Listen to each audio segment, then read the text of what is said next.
Aku udah 2 kali nulis esai untuk apply GKS atau Global Korea Scholarship.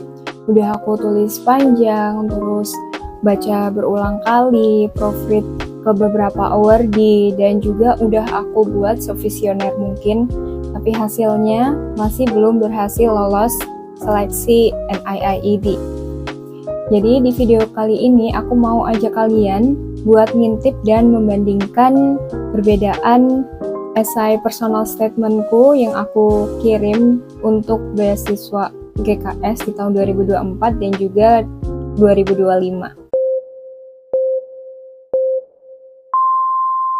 Hai, buat kalian yang baru pertama kali lihat videoku ini, kenalin, aku Ilma dan selamat datang di channel aku.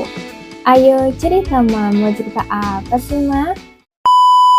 Oke, seperti di intro yang tadi, kali ini aku mau ajak kalian buat intip bareng esai personal statementku, biar kalian tahu perbedaannya apa aja sih dalam 2 tahun ini. Biar kita sama-sama belajar, siapa tahu kamu yang live videoku ini bisa dapat inspirasi untuk menulis esai beasiswa GKS dan bisa lolos untuk seleksi GKS di tahun ini dan tahun depan. Oh ya, sebelumnya aku mau disclaimer dulu, jadi aku sudah pernah apply ke beasiswa GKS yang di tahun 2024 itu aku apply-nya ke Kyunghee University dengan Departemen Culinary and Food Service Management, dan di tahun 2025 ini aku kemarin apply-nya ke Kyungkook National University dengan Departemen Food and Food Service Industry. Jadi karena aku apply-nya tahun kemarin dan tahun ini itu di kampus yang berbeda, jadi aku harus merombak ulang esaiku. Keduanya ini aku apply-nya via University Track. Sudah berhasil lolos di tahap universitasnya, tapi lagi-lagi masih belum berhasil lolos di seleksi NIIED-nya. Jadi aku bisa asumsikan esaiku ini sebenarnya sudah approve oleh university, tapi masih belum bisa klik gitu loh sama reviewer dari NIIED atau penyelenggara dari beasiswa GKS ini sendiri. Jadi aku pingin kalian bisa mempelajari esaiku ini, dan ya langsung aja yuk. Aku akan membahas esai personal statementku ya. Jadi aku akan membandingkan personal statement tahun 2024 dan juga personal statementku di tahun 2025 ini. Yang pertama, untuk struktur dan fokus kontennya. Jadi di personal statement 2024 ini, aku mulai dengan cerita panjang soal latar belakang keluargaku yang mana mayoritas adalah profesinya itu bidang akademisi gitu. Dan terus aku juga ada cerita soal pengalamanku tinggal di asrama selama 6 tahun. Jadi aku SMP SMA itu sekolah di boarding school atau di pondok gitu ya. Dan selama 6 tahun itu aku dapat apa aja sih pelajaran yang bisa mendevelop karakter atau personality-ku gitu. Dan selama 6 tahun di boarding school itu juga aku ada struggle untuk diet.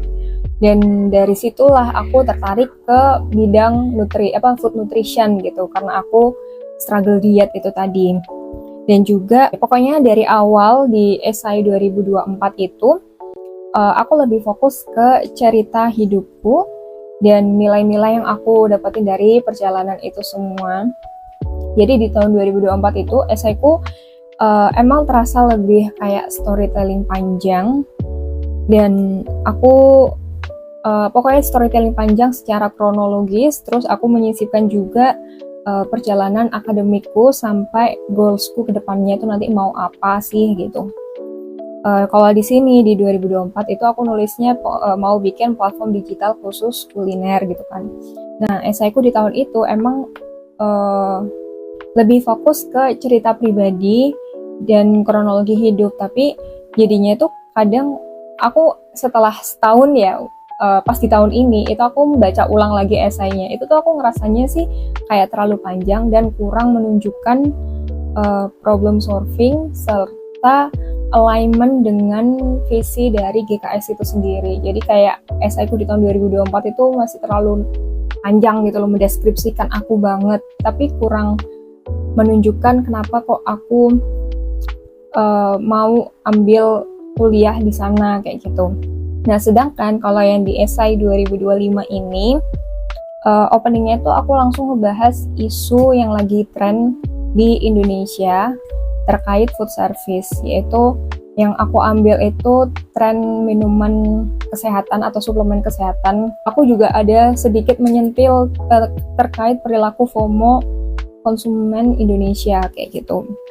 Dan bagaimana itu semua tadi itu berkaitan sama kesehatan masyarakat.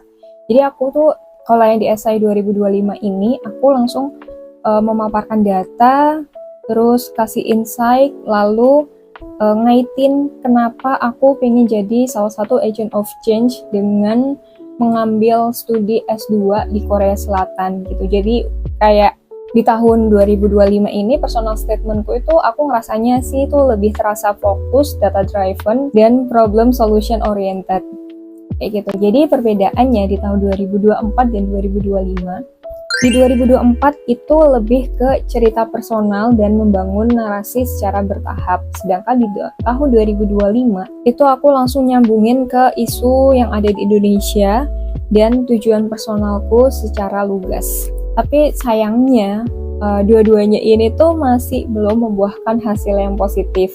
Dalam artian aku belum berhasil lolos GKS-nya gitu kan. Meskipun dua esai ini lolos di tahap universitasnya, tapi di tahap NIAID-nya aku masih belum berhasil lolos gitu. Nah, mungkin kamu yang lagi nonton videoku ini bisa bantu aku kasih saran. Menurut kalian, apakah lebih baik pakai pendekatan secara personal atau problem based ketika menulis esai beasiswa? Lalu selanjutnya terkait visi dan karir yang aku tulis di esai personal statement ini. Kalau di 2024, visiku tuh masih tentang membangun biro konsultan gizi yang nantinya akan berkembang menjadi platform digital khusus untuk UMKM kuliner gitu.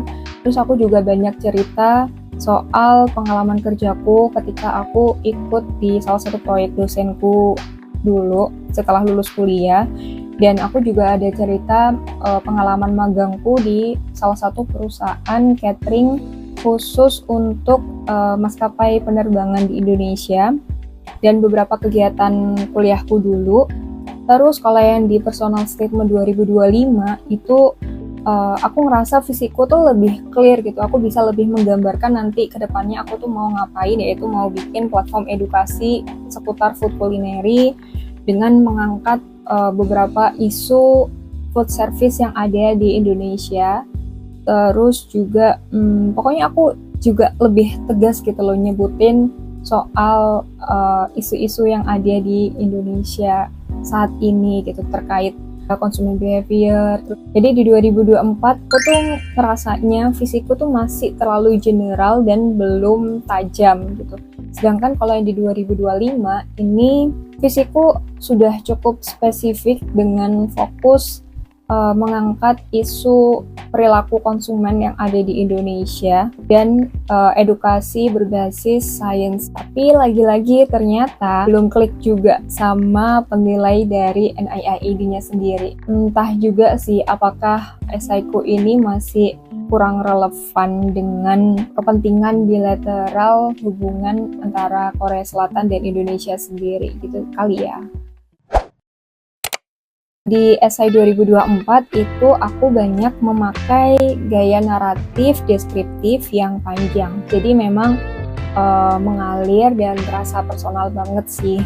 Cuma mungkin buat para reviewer ini tuh terasa terlalu mendayu, nggak to the point, terus agak kurang tajam untuk menunjukkan kenapa aku adalah kandidat yang tepat untuk GKS ini. Sedangkan kalau yang di 2025 itu aku mulai dengan fenomena sosial dengan memaparkan beberapa fakta dan data untuk langsung nunjukin urgensinya gitu loh. Kenapa kok aku harus kuliah dengan jurusan ini dan itu di Korea Selatan gitu. Aku juga nyambungin data-data itu semua tadi dengan visi pribadiku kan. Nah, meskipun bahasanya yang di tahun 2025 ini yang aku gunakan tuh lebih formal dan struktural, tapi bisa jadi uh, kesan yang diberikan oleh reviewer ketika membaca esaiku itu mungkin terlalu kaku kali ya, dan kurang nunjukin sisi personalku sebagai pelamar beasiswa sendiri gitu. Jadi kesimpulannya mungkin di 2024 esaiku itu terlalu banyak cerita, sedangkan di 2025 esaiku itu terlalu banyak fakta. Aku juga kurang paham sih enaknya gimana untuk aku nulis di tahun depan. Kira-kira menurut kalian gaya nulis yang seimbang seperti apa sih yang sebaiknya dipakai buat nulis personal statement GKS? Kalau ditarik benang merah, mungkin esaiku di tahun 2024 itu masih terlalu umum dan tidak langsung menjelaskan alasan atau kurang memaparkan terkait program studi tujuanku saat itu yang di Kyunghee itu.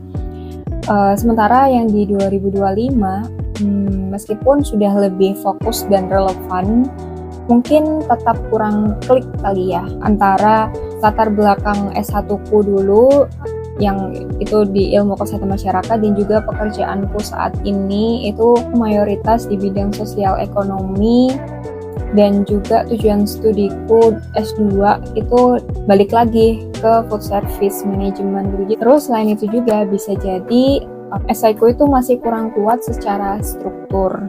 Formula penulisan seperti STAR, Situation, Task, Action, Result, atau PAR, Problem, Action, Result, itu masih belum aku pakai secara konsisten dalam menulis esai ini. Dan jujur, aku juga masih mikir sih, apa aku terlalu naratif ya, dan gak cukup strategis ketika menulis esai ini. Makanya aku buat video ini sebagai bentuk refleksi, karena aku tahu esai ini masih akan bisa berkembang kalau aku tahu letak kurangnya ada di mana. Kalau kamu yang lagi nonton video ini punya pengalaman nulis beasiswa atau bahkan sudah lolos beasiswa GKS sendiri, aku terbuka banget loh untuk kalian bisa ngasih saran atau feedback masukan terkait esaiku ini tadi. Jadi kalian bisa banget drop komentar di kolom bawah sini atau bisa juga hit me on DM via Instagram.